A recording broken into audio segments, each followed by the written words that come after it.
All right, welcome back. I hope you had a good spring break. And today this is lesson 5, and today we're going to be talking about the learning narrative. Now, you have and should have an outline done of your learning narrative before you start this process, because you're going to want to know how you organized your learning narrative. And the previous lesson, lesson 4, would have given you some structure on how to do that.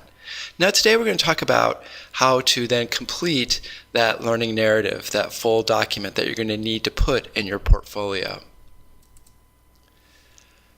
As we mentioned before in your narrative outline, you have an introduction, body, and conclusion to your learning narrative. In your introduction, you can briefly introduce yourself, and I mean very briefly. This should be less than even a paragraph. Because you've already introduced yourself through the autobiography, so it's nice probably just to give a little bit of a background, but also set the context of where you learned this information. And that's probably more important in the introduction. Where did you get this information that you're going to be talking about in your learning narrative? How did you begin to learn about whatever subject or syllabus that you're working with? In the body of course, your learning narrative, you're going to lay out the specifics and the context of your learning. What was the environment like where you learned this information? What were you doing? How did you learn this information? And then how was what you learned related to your own skills, and currently what you're doing in the relationship between your learning and your skills. So we're going to be talking mostly about the body today. And then, of course, the learning narrative should include and must include actually a conclusion. I think that's so important. A lot of students forget the conclusion, and this is where you summarize what you've already written in your previous sections and briefly review how these relate to your career goals as well in your learning narrative. As we mentioned before, you have an outline. I gave you some examples of an outline that you've done, and many of you have done a really great job with your outlines. I'm impressed. So that's going to give you really a good start in writing your learning narrative. Keep in mind that you may, as you continue to write, maybe go off of your outline and find a different way of writing, and that's perfectly fine. The outline is just there to make sure that you're covering everything that you need to cover to make sure that you're going to get at least a C in the course. That's an important point, that you have to cover the information enough to get at least a C in the course. Also, have on hand your resume very close when you're writing your learning narrative. When you review your resume, sometimes there might be things or projects that you've done that you realize, wow, that does relate to this learning objective or whatever concept you're trying to describe from your syllabus. So that's always good to include and think about. Just to kind of give you a little bit of context of where the narrative goes. So there's going to be a table of contents, of course, in your portfolio, your degree plan, which I think just about everyone has their signed degree plan, your autobiography, which should be turned in this week, your syllabus for the course, and then there's the learning narrative. That's second to the last part of the portfolio and really is the meat or the real central component of the portfolio. The learning narrative should be at least 7 pages. If it's less than that, I'm going to be sending it right back and say we need more, information components here. A really good learning narrative usually is about 10 or more pages, to be honest. If it's between 7 and 10, it's still viable, and we can still put it in, submit it. But if you really want a really good detailed learning narrative, I would suggest 9, 10, 11, 12 pages. Sometimes people even do more. The final component is documentation, and we'll talk a little bit more about that in another lesson, but we are going to talk about documentation today and just how important it is to the learning narrative. So one of the biggest components and the important part of writing a learning narrative is this concept of weaving. Now, there's different types and different ways of weaving information, but I want to go kind of with the basics.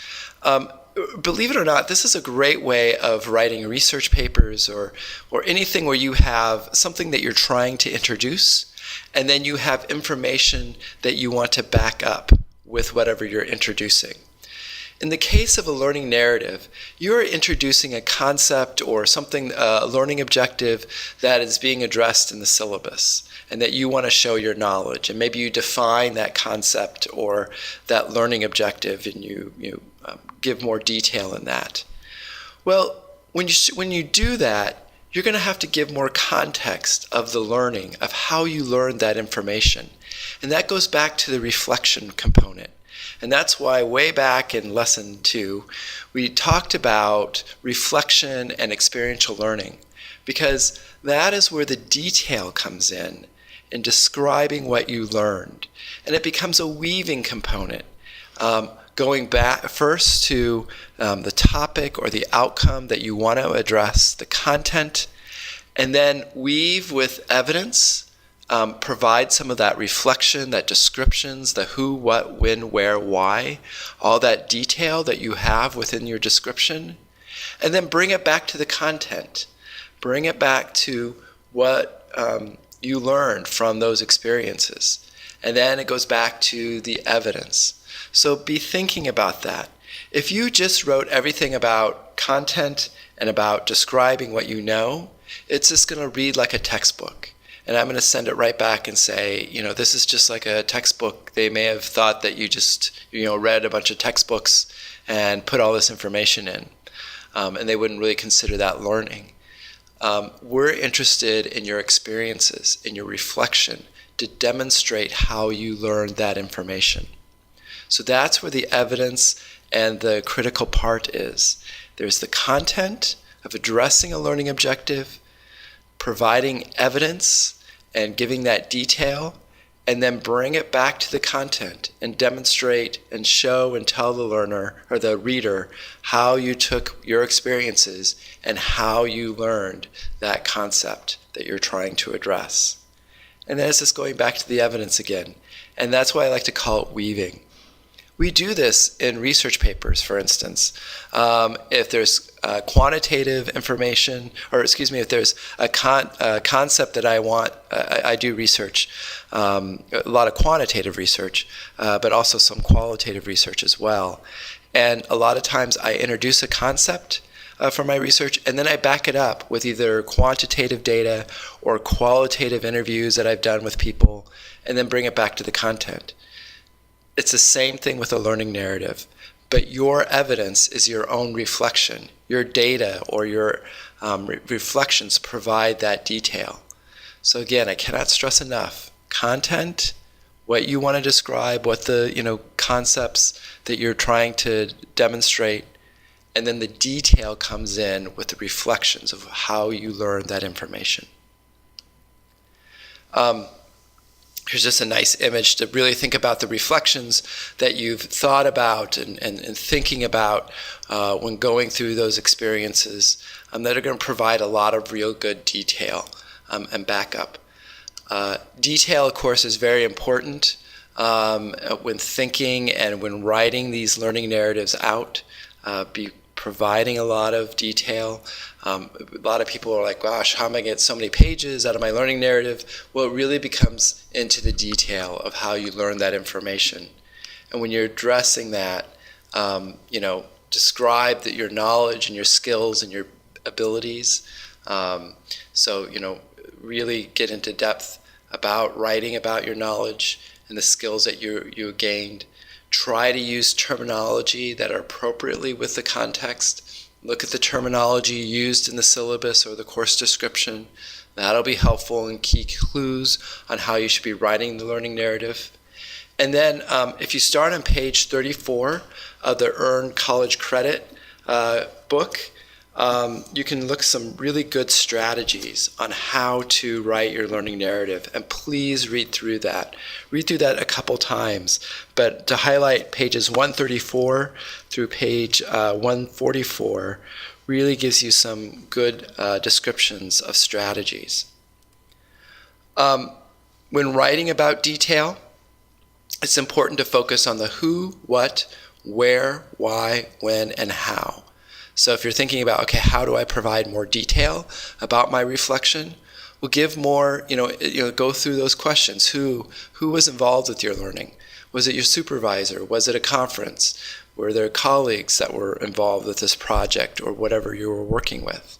What was it? What were you doing? Where was it? Why were you doing it? Why was this project given to you? When was it? When did all this happen in your learning steps and learning the information? And how did it happen? How did you learn? How did you get from point A to point B, and the process of doing that? So really focus on that and stress on that. Again, I'm just going to go back to the slide about weaving because it's so important. It's really great to go in and provide that content, provide evidence, go back to content, back to evidence. As I mentioned in Chapter 10, review those strategies in the Earn College Credit for What You Know book. Specifically, I like Strategy 1, the detailed description. I think that description has a good way of describing the details of going through your learning. There's another area that's called the critical incident, where you describe an incident, go through those details of who, what, when, where, why, and how. Add reflection on the learning, and conclude with an application of the learning. That's always really good to somehow provide how you applied learning later after you learned that information.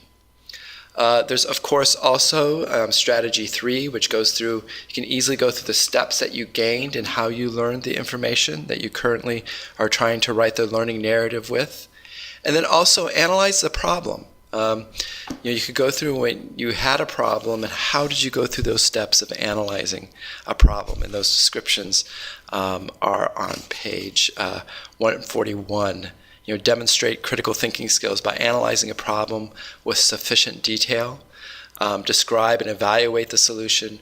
Describe your role in the process. How did you, when this problem came about, describe those?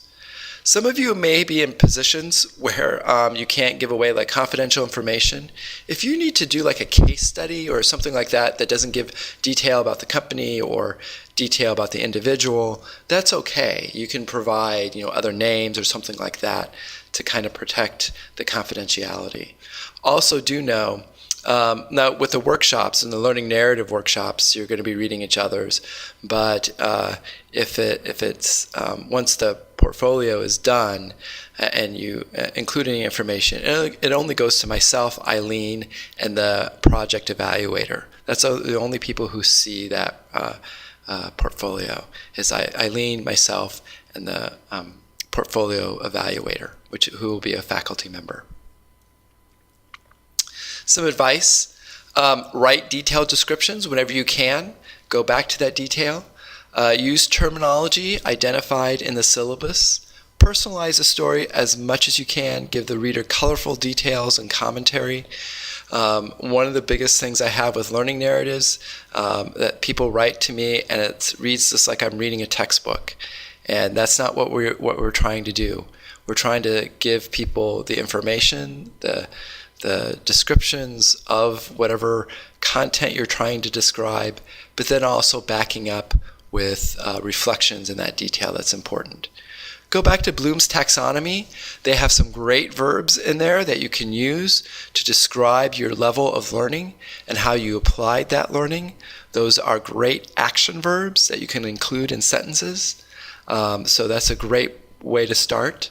Again, I stress you're not writing a textbook. That's not what this is about. This is about your story and your learning. Refer to all experiences. Think about all the different things that you've done. Maybe you've gone to conferences. Maybe you've gone to training, workshop, volunteer experiences that you've had, life responsibilities, even outside your own work, maybe something else that you've done in a project. A seventh area, and we're going to get into this in the next module, and that is documentation. Another area and way that you can provide detail is refer to a document that maybe demonstrates what you've done. And that document can be so many different things. It can be even your resume. It can be just even like a business card to demonstrate that you had that job. It can be a training, agenda from a meeting that you went to. We're going to go through all those different types of documentation that you've done.